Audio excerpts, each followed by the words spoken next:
your host, and I'm excited to be joined today by our expert guest. It's great to be here. Today we're taking a deep dive into daily routines. Okay. Not just any routines, but the secrets behind crafting a really ideal day. The kind of day that leaves you feeling energized and accomplished and totally aligned with your goals. Exactly. And that's what's so fascinating about routines. They're not just about checking things off a to-do list, but designing a life that feels intentional and fulfilling. Right.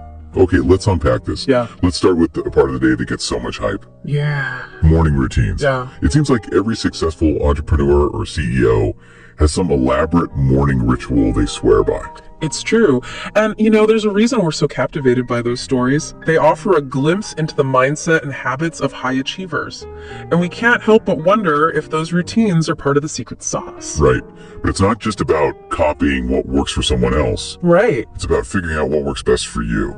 Absolutely. One of the biggest mistakes people make is trying to force themselves into a routine that doesn't align with their natural rhythms and preferences. So let's say you're someone who thrives on structure and loves getting a head start on the day. What might an ideal morning routine look like for you? Well, it might involve waking up early, dedicating time to exercise or meditation, and then tackling the most important tasks on your to-do list while your energy levels are still high.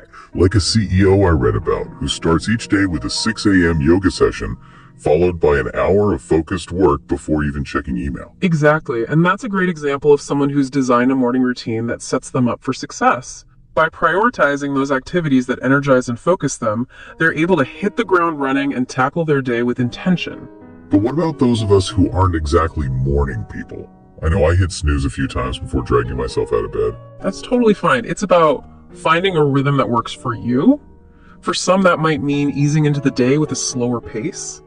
Maybe you enjoy a leisurely breakfast, reading the news, or just sipping your coffee in quiet contemplation. I love that idea. Yeah. It's about creating a morning ritual that feels nourishing and sets a positive tone for the day, even if it doesn't involve a 5 a.m. wake-up call. Exactly. And remember, even small adjustments can make a big difference. Maybe it's just swapping out social media, scrolling for a few minutes of journaling, or reading something inspiring. It's about those little tweaks that help you shift your mindset and approach the day with more intention. So we've got our morning routine sorted. Uh-huh. But then comes that often dreaded part of the day. Oh, yeah. The commute. Yeah.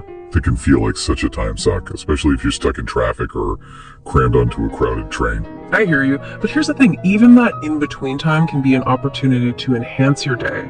It's all about what we call hidden productivity. Hidden productivity, what's that? It's about reclaiming those pockets of time that might otherwise feel wasted and turning them into mini opportunities for learning, growth, or even just relaxation. So instead of mindlessly scrolling through social media or stressing about the day ahead, we can actually use that commute time to our advantage. Exactly. Think of it as a mental commute as well, a chance to shift gears from your personal life to your work life, or vice versa. Okay, I'm intrigued.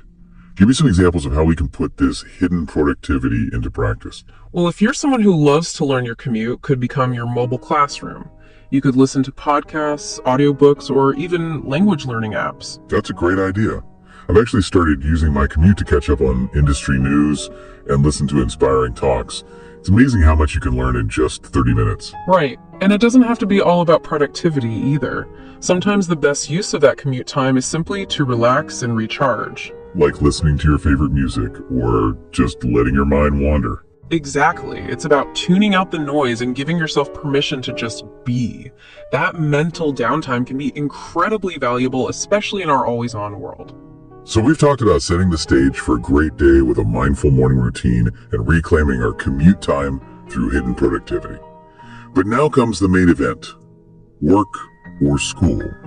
And I think this is where things get really interesting because we've got such a diverse range of work styles these days. Absolutely. We've got everything from the traditional 9-to-5 office job to the completely flexible world of freelance and remote work. And each comes with its own unique set of challenges and opportunities when it comes to crafting an ideal day. Let's start with the traditional office environment. What are some strategies for making the most of that structured workday? Well, one key is to create pockets of intention within that structure. It's about being mindful of how you're using your time and energy throughout the day. So instead of just letting the day run, you're proactively shaping it to align with your goals and priorities. Exactly. It might involve blocking out time for focused work, scheduling regular breaks to avoid burnout, or finding ways to inject moments of creativity and joy into your day, even amidst deadlines and meetings. Like that friend of mine who always brings her sketchbook to work and spends her lunch break doodling. It's her way to recharge and tap into her creative side, even in the midst of a busy workday. That's a fantastic example, and it highlights the importance of personalization. What works for one person might not work for another, so it's about finding those little rituals and strategies that help you thrive within your specific work environment. Let's talk about the other end of the spectrum, freelance and remote work. Right? It sounds idyllic, working from anywhere, setting your own hours, but I imagine it comes with its own set of challenges. Absolutely. While the flexibility is amazing, it also requires a high degree of self-discipline and organization. Without the structure of a traditional workday, it's easy to get sidetracked or let work bleed into your personal time. It's like that classic saying, freelancers work all the time because they can work anytime. That's so true. And that's why it's crucial for freelancers to create boundaries and establish routines that support both their work and their well-being. So what might an ideal day look like for someone who works remotely or runs their own business? Well, it might involve setting clear work hours, creating a dedicated workspace that separates work from personal life, and incorporating rituals that signal the start and end of the workday. Like shutting down your laptop at a specific time each evening and transitioning into a relaxing evening routine. Exactly. It's about creating that separation and preventing work from taking over your entire life. And within that workday, I imagine it's also important to find ways to stay focused and productive, even without a boss looking over your shoulder. Absolutely. Time management techniques like the Pomodoro technique or time blocking can be incredibly helpful for freelancers. These methods help you break down your work into manageable chunks and stay on track throughout the day. So instead of feeling overwhelmed by a never-ending to-do list, you're breaking it down into smaller, more achievable goals. Exactly, and it's about celebrating those small wins along the way.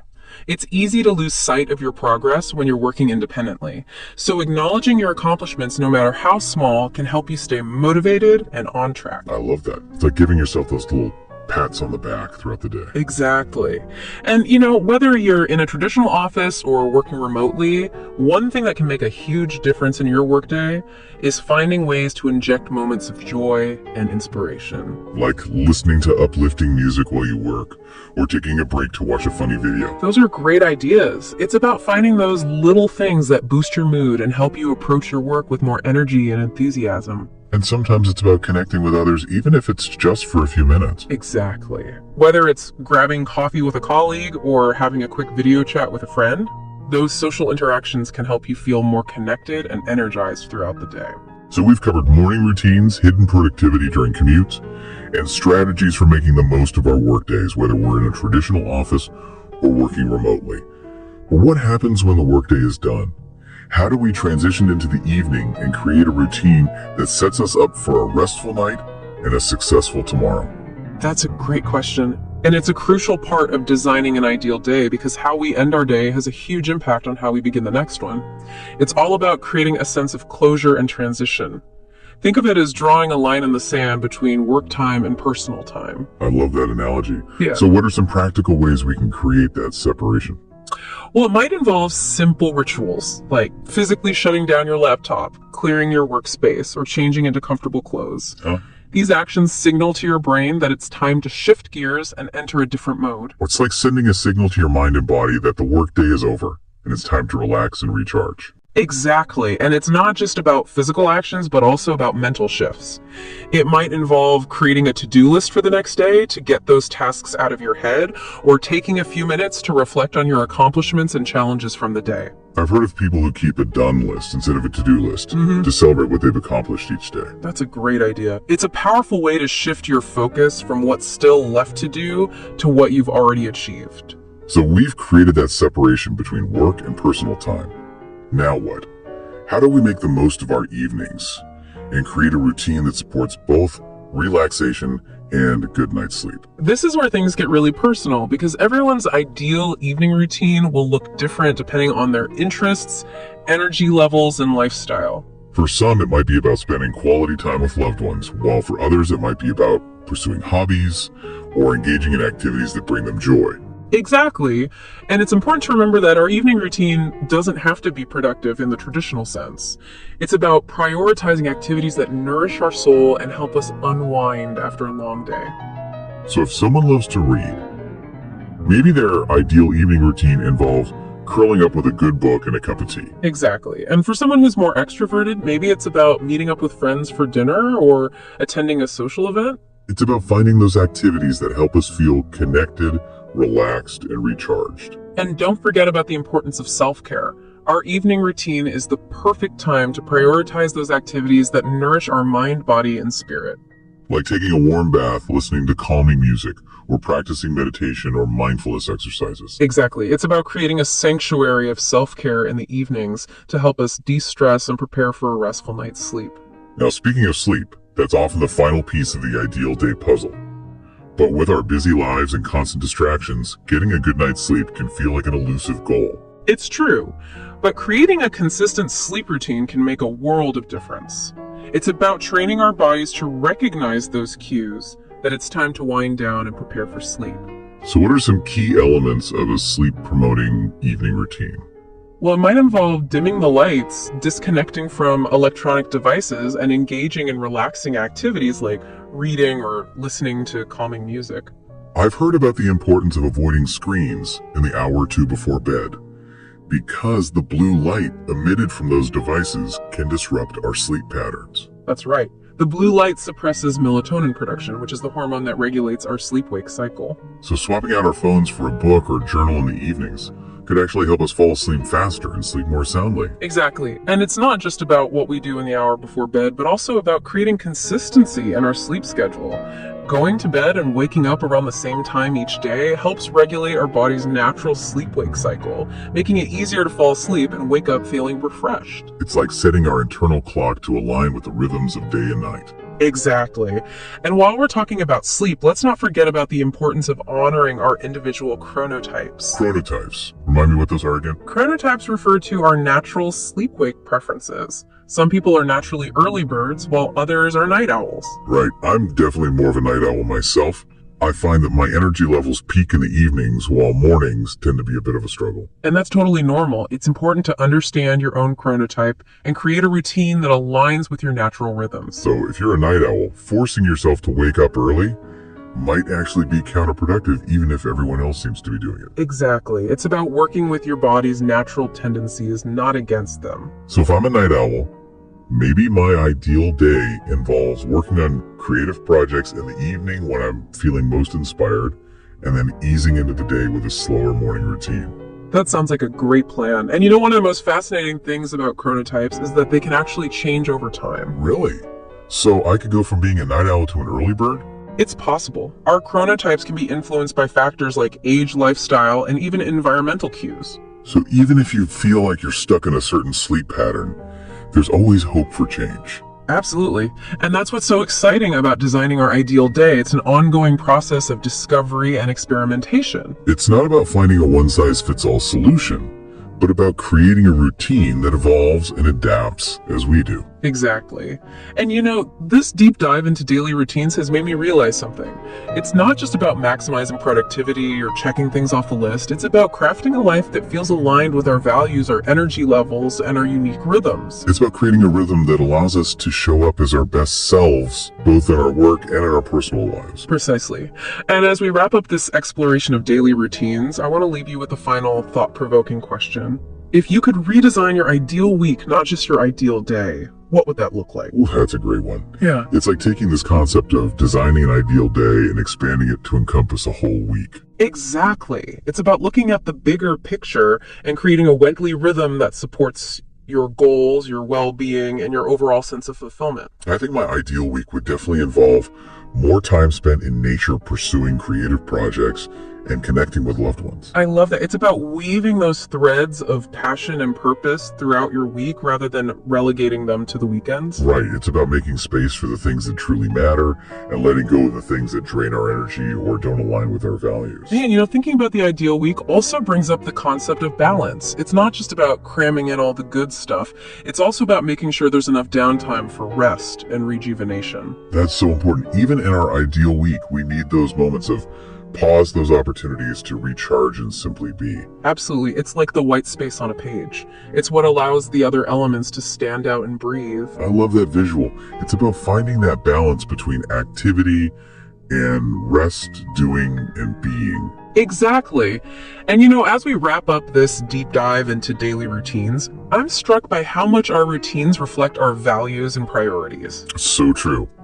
If we take a close look at how we spend our days, we can gain valuable insights into what truly matters to us. And if we're not happy with what we see, we have the power to change it. That's empowering. It means we're not just victims of our schedules. We can actively shape our days and weeks to create a life that feels more aligned and fulfilling. Absolutely. And one thing I've learned from working with people on their routines is that there's no one-size-fits-all solution. What works for one person might be a total disaster for another. Exactly. It's about experimenting, finding what resonates with you, and being willing to adjust things as needed. It's like trying on different outfits until you find one that fits just right. I love that analogy. And remember, it's not about achieving perfection. It's about progress, not perfection. So we don't have to beat ourselves up if we have an off day or if our routine isn't always picture perfect? Exactly. Life happens, and sometimes our routines need to flex and adapt to accommodate those unexpected twists and turns. The key is to approach our routines with a sense of curiosity, flexibility, and self-compassion. Absolutely. And as we wrap up this conversation, I want to leave our listeners with one final thought. I'm all ears. Remember that your ideal routine is not a destination. It's a journey. It's an ongoing process of self-discovery, experimentation, and refinement. It's about embracing the journey and trusting that you'll find a rhythm that works for you, a rhythm that supports your goals, nourishes your soul, and allows you to show up as your best self day after day, week after week. Beautifully said. And remember, we'd love to hear your thoughts on this. What does your ideal day or week look like? Share your insights with us on social media, and let's keep this conversation going. Thanks for joining us on this deep dive, everyone. Until next time, keep those routines flexible, those minds curious, and those hearts open to the possibilities of a truly fulfilling life.